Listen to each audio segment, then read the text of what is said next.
This has been a secret project we've been working on for a long time. Not really. Maybe. It's classified.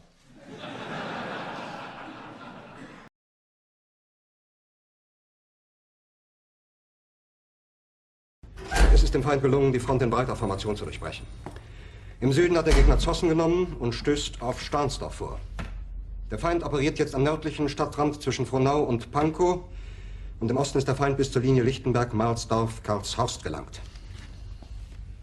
Mit dem Angriff Steiners wird das alles in Ordnung kommen. Mein Führer, Steiner konnte nicht genügend Kräfte für einen Angriff massieren. Der Angriff Steiner ist nicht erfolgt.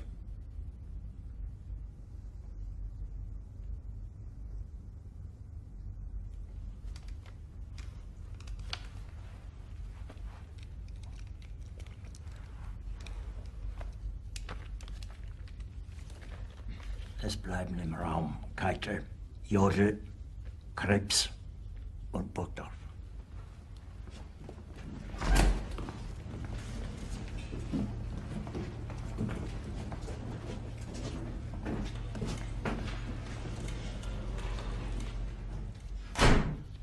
Das war ein Befehl!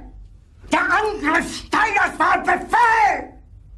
Wer schickt Sie? Dass Sie es wagen, sich meinen Befehl zu widersetzen! So weit ist das also gekommen. Das Militär hat mich belogen! Jeder hat mich belogen, sogar die SS!